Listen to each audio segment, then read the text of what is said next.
Hello everyone, welcome to texture में। आज हम इस सेशन में देखेंगे कि पीएफ फाइल क्या होती है और फिजिकल फाइल क्यों यूज में ली जाती है।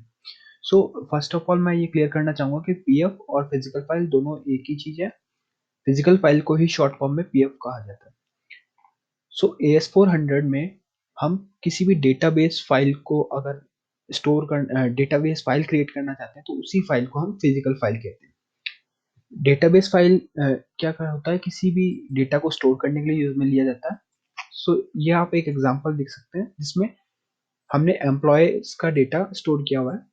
इस टेबल को ही फिजिकल फाइल कहा जाता है। फिजिकल फाइल बनाने के लिए हमें वर्क मेंबर पीडीएफ में अगर हम F6 प्रेस करेंगे तो यहाँ पे हमारे को तीन ऑप्शन फिल करने होंगे, जो कि है सोर्स मेंबर, सोर्स टाइप और टेक्स्ट डिस्क्रिप्शन। ये हमारा start source entry utility open होता है F6 करने से। और यहाँ पे ये बता रहे हैं कि सोर्स फाइल जो है हमारी वो क्यू टास्क है, लाइब्रेरी हमारी अमिट टू नेम से है। तो अब सोर्स मेंबर क्या होता है, जो भी हम उस टेबल का नेम देना चाहते हैं उस मेंबर नेम उसी को कहा जाता है। तो जैसे हम एक एम्प्लॉय की टेबल बनाना चाह रहे हैं तो हम उसका नाम देंगे यहाँ पे EMPL_PF1। तो मेरे पीएफ का नेम जो है, फिजिकल फाइल का नेम वो है EMPL_PF1। अब हम उसका टाइप देंगे, तो जैसा कि हमने अभी जाना कि फिजिकल फाइल का जो टाइप होता है वो पीएफ होता है, बिकॉज वो एक डेटा स्टोर करता है, रिकॉर्ड। तो उसको हम फिजिकल फाइल ही कहते हैं।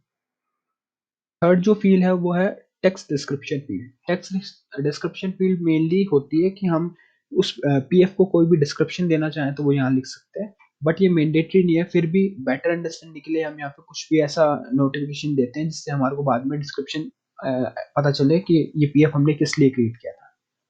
तो अभी हम इसको एक देते हैं कि this is my first PF. Okay, ये सब फिल करने के बाद हम एंटर प्रेस करेंगे और अब जो ये चीज ओपन हुई है इसको हम कहते हैं डीडीएस। तो किसी भी पीएफ को क्रिएट करने के लिए हमारे को इस डीडीएस में डेटा कोड लिखना होता है और उससे हमारी पीएफ क्रिएट होती है। इनपुट मोड में लेने के लिए हम इस पे एंटर प्रेस करेंगे और यहाँ पे आई लिखेंगे, I for input, and enter. किसी भी पीएफ में सबसे पहले हमारे को एक रिकॉर्ड फॉर्मेट का नेम उस पीएफ को देना होता है। उससे देने के लिए हम यहाँ पे ब्लैंक लाइन ओपन करने के बाद में F4 प्रेस करेंगे। रिकॉर्ड फॉर्मेट के लिए हम यहाँ पे नेम टाइप में देते हैं R, और यहाँ पे उस पीएफ का रिकॉर्ड फॉर्मेट नेम। तो जैसे अभी हमने एम्प्लॉय PF1 नाम से एक टेबल क्रिएट किया है तो उसका रिकॉर्ड फॉर्मेट भी हम ऐसे ही यहाँ पे नेम देंगे, जैसे EMPL_PF1। अब ये रिकॉर्ड फॉर्मेट है तो इस चीज को मेमोराइज करने के लिए हम इसमें लास्ट में R लिख देते हैं कि भाई जो भी हमारी AMPLR होगी वो हमारा रिकॉर्ड फॉर्मेट का नेम होगा। ये देने के बाद हम एंटर प्रेस करेंगे तो ये हमारा इस टेबल का रिकॉर्ड फॉर्मेट बन गया। सो अब जब भी हमारे को किसी इस टेबल से कुछ डेटा राइट या फैच आगे कराना होगा तो हम इस रिकॉर्ड फॉर्मेट को यूज में लेंगे। अब हम इसमें जैसे अभी हमने एग्जांपल में देखा, यहाँ पे डिफरेंट डिफरेंट कॉलम्स हैं। इन कॉलम को फील्ड्स कहा जाता है। तो जैसे employee ID, employee name, employee detail, तो इनको क्रिएट करने के लिए हम यहाँ पे वापस से इनपुट मोड में जाएंगे और यहाँ पे लिखेंगे F4 करेंगे। F4 करने के बाद में यहाँ ये हमारे से पूछता है नेम। तो जैसे हमारे को एम्प्लॉय की आईडी स्टोर करनी है तो EMP_ID। यहाँ पे फिर हमारे को इसके साथ में एक लेंथ ऑप्शन होता है, उसको फिल करना है। लेंथ के लिए हम जैसे अभी एम्प्लॉय आईडी मान लो 5 लेंथ के चाहिए तो हम यहाँ पे 5 लिख देंगे। और उसका डेटा टाइप, सपोज हमें डेटा टाइप नहीं पता तो हम इस पे कर्सर रखकर F1 प्रेस करेंगे तो हमारे डिफरेंट डिफरेंट डेटा टाइप्स बताएंगे कि पता चलते हैं कि कौन से डेटा टाइप हैं किस किस यूज के लिए। जैसे यहाँ पे P है, P डेटा टाइप हम पैक डेसिमल के लिए यूज में लेते हैं। S डेटा टाइप हम जोन डेसिमल के लिए। ऐसे ही बहुत सारे हैं, तो जब भी हमें कोई डेटा टाइप डिसाइड करना होगा तो हम F1 करके यहाँ से सर्च कर सकते हैं। आईडी के लिए हम S यूज करेंगे क्योंकि वो एक जोन डेसिमल होती है। जोन डेसिमल के लिए हम यहाँ पे S प्रेस करेंगे एंड उसके बाद में हमें इसको पोजीशन देना होता है। तो फॉर एग्जांपल जैसे मैं यहाँ पे लिखता हूँ 45.2, सो ये पोजीशन जो है आफ्टर डेसिमल वो कितनी चाहिए, इसलिए हम यहाँ पे यहाँ पे इंसर्ट करते हैं। डेसिमल अभी हमारे को आईडी के लिए कोई डेसिमल नहीं होता तो हम 0 दे रहे हैं। अब यहाँ पे एक फंक्शन, अभी हमारी फील्ड का नाम है emp id, तो हम उसको टेबल में क्या रिप्रेजेंट कराना चाहते हैं। टेबल में जैसे हम मुझे पूरा शो करना है कि employee ID not emp id, तो हम यहाँ पे एक फंक्शन यूज करते हैं कॉल hdg, जो कि होता है कॉलम हेडिंग। कॉलम हेडिंग में हम पूरा डिस्क्रिप्शन देते हैं उस फील्ड का, जैसे मैंने दिया एम्प्लॉय आईडी, तो अब ये हमारी फील्ड टेबल के अंदर एम्प्लॉय आईडी नेम से शो होगी। अब हम एक और फील्ड बनाएंगे जो कि है एम्प्लॉय नेम, तो फिर से हम F4 प्रेस करेंगे, उसका नेम देंगे एम्प्लॉय नेम। नेम की लेंथ यूजुअली बड़े नेम होते हैं इसलिए हम इसको 20 देते हैं। टाइप हमारा इसके लिए हम F1 प्रेस करके भी चेक कर सकते हैं, वरना हमारे को पता है कि इसमें कैरेक्टर्स के लिए हम A यूज करते हैं, अल्फा न्यूमेरिक। इसमें डेसिमल पोजीशन की जरूरत नहीं है क्योंकि हमने एक कैरेक्टर टाइप यूज किया है। सिमिलरली हम इस फील्ड को वहां के डिस्प्ले कराना चाहते हैं टेबल में, तो हम यूज करेंगे कॉल hdg, और हम यहाँ लिख देते हैं एम्प्लॉय नेम। तो हमारा ये हो गया।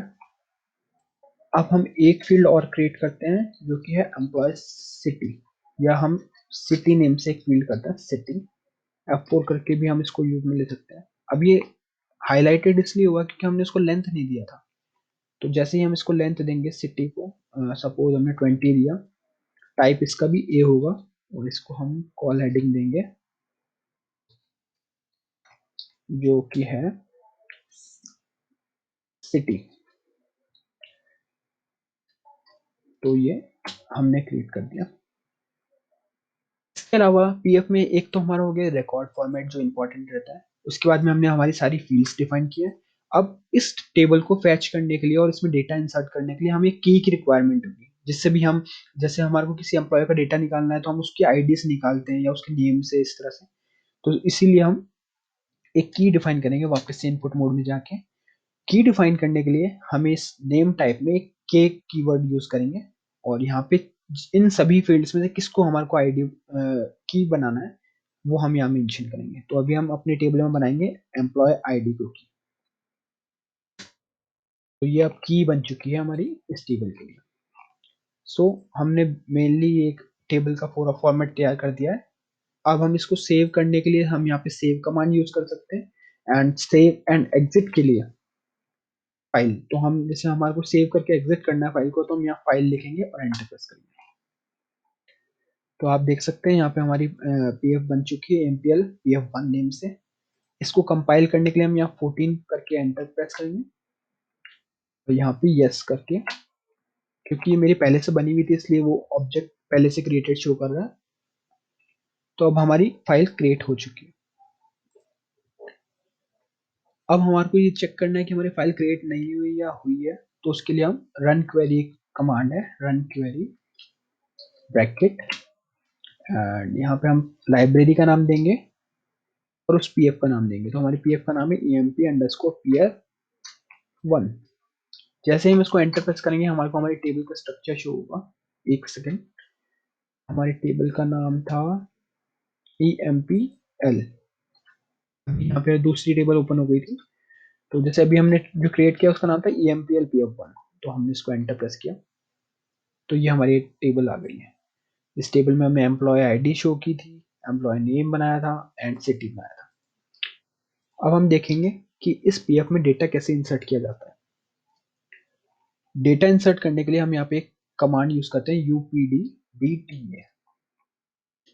अब हम उसके लाइब्रेरी का नाम देंगे amit2, जिसमें भी हमारा पीएफ बना है, और पीएफ का नाम empl_pf1।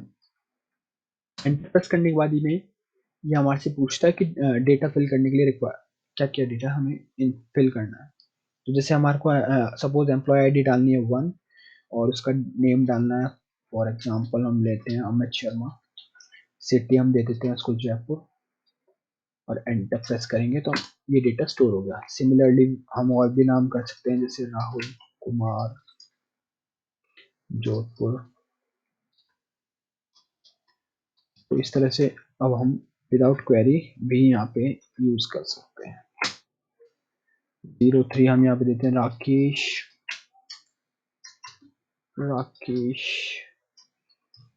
गुप्ता और सिटी हम दे देते हैं मुंबई। और एक और डेटा डाल देते हैं विकास शर्मा जो कि है दिल्ली से। तो आपने डेटा इंसर्ट कर दिया। अब डेटा इंसर्ट करने के बाद में हमें इसको सेव करने के लिए हम पहले F3 करेंगे एग्जिट के लिए, और यहाँ पे हमारे से ये पूछता है कि डेटा एंट्री करनी है, एंड डेटा एंट्री, तो yes we want to end the data entry, तो हम इसको यस करके एंटर कर देंगे। तो अब हमारे टेबल में डेटा इंसर्ट हो चुका है। उस डेटा को वापस से डिस्प्ले करने के लिए हम एक और वापस से रन क्वेरी कमांड लगाएंगे, run query opening parenthesis and closing parenthesis. Now we will embed to mpl underscore pf1। तो जो भी हमने डेटा डाला था वो यहाँ पे इंसर्ट हो चुका है। तो ये हमारी टेबल जो हमने pf क्रिएट किया था वो है, उसके अंदर ये हमने डेटा इंसर्ट किया था, ये इंसर्टेड हो चुका है। इस टेबल को चेक करने के लिए हम एसक्यूएल कमांड से भी इसमें डेटा इंसर्ट करके और जो भी हम ऑपरेशन करना चाहते हैं वो हो सकता है। तो उसके लिए हम करते हैं str_sql एंटर। यहाँ पे अब हम जो भी एसक्यूएल में कमांड चलाते हैं वो सब एक्सेस यूज कर सकते हैं, जैसे select start from library name, यहाँ पे लाइब्रेरी नेम देना होता है, एंड टेबल नेम, टेबल हमारी है empl_pf1 और एंटर। तो ये हमारा डेटा आ गया। यहाँ पे हम इंसर्ट कमांड, अपडेट कमांड, जो भी हम कमांड चलाना चाहते हैं वो चला सकते हैं। तो आज हमने सीखा कि हम किस तरह से पीएफ को क्रिएट करते हैं, उसमें डेटा इंसर्ट करते हैं और उसका डेटा हम चेक कर सकते हैं। आने वाली वीडियो में हम देखेंगे कि हम पीएफ का डेटा को किसी आरपीजीएल प्रोग्राम के थ्रू कैसे रीड करते हैं। Thank you very much.